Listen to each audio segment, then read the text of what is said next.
भारतात आढळला मंकीपॉक्सचा संशयित रुग्ण, संपर्कात आलेल्या लोकांची तपासणी सुरू.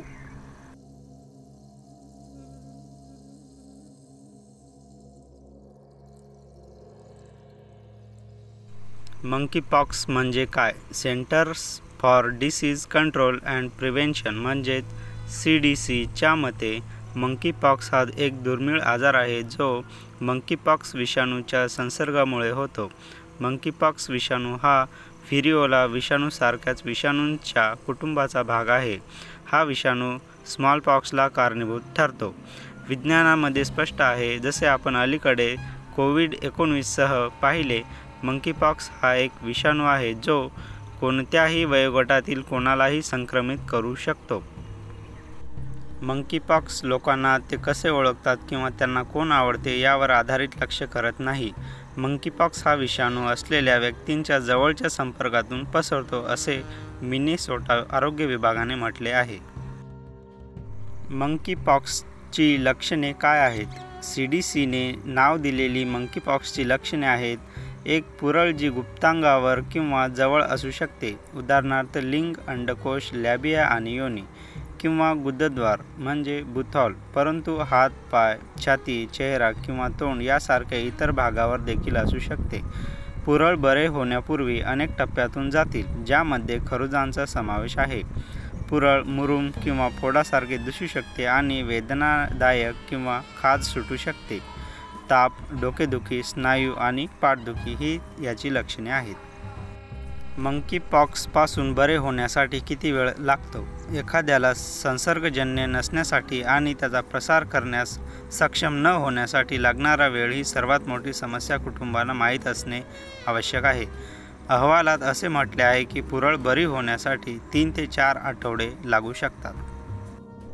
मुलांना मंकीपॉक्स होऊ शकतो का? एक समज अशी आहे की मंकीपॉक्स हा लैंगिक संक्रमित आजार आहे. तो नाही. मंकीपॉक्स कोणालाही होऊ शकतो. अगदी लहान मुलांनाही. हे सामान्यतः पुरुषासोबत लैंगिक संबंध ठेवणाऱ्या पुरुषांमध्ये आढळतो.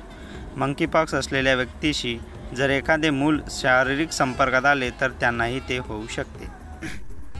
मंकीपॉक्स कसा पसरतो? हा विषाणू असलेल्या दुसऱ्या व्यक्तीच्या जवळच्या आणि घनिष्ठ संपर्कातून पसरतो. तो सहजपणे पसरू शकतो. CDC म्हणते की ते अनेक मार्गांनी पसरू शकते.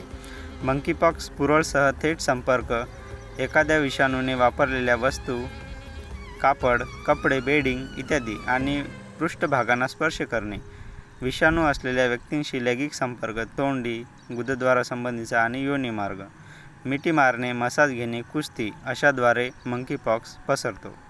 मित्रांनो, मंकीपॉक्सवर उपाय शोधणे चालू आहे. मित्रांनो, मंकीपॉक्सचा इतिहास बघितला तर आफ्रिका खंडातल्या देशांमध्ये पसरलेली एमपॉक्सची साथ ही सार्वजनिक आरोग्यासाठीची आणीबाणीची स्थिती असून जागतिक चिंतेचा विषय असल्याचं वर्ल्ड हेल्थ ऑर्गनायझेशनने म्हटलं आहे. या आजाराला पूर्वी मंकीपॉक्स म्हटलं जात असे. जागतिक आरोग्य संघटनेच्या या घोषणेनंतर स्वीडनच्या सार्वजनिक आरोग्य विभागाने एमपॉक्सचा पहिला रुग्ण सापडल्याची खात्री केली. सध्या आढळलेला मंकीपॉक्सचा रुग्ण आफ्रिकेत राहत होता आणि तिथे त्याला या रोगाची संसर्ग झाल्याची माहिती आहे. आफ्रिकेतल्या या भागामध्ये एमपॉक्स या रोगाचा उद्रेक झालेला आहे असं स्वीडनच्या आरोग्य विभागानं सांगितलं आहे.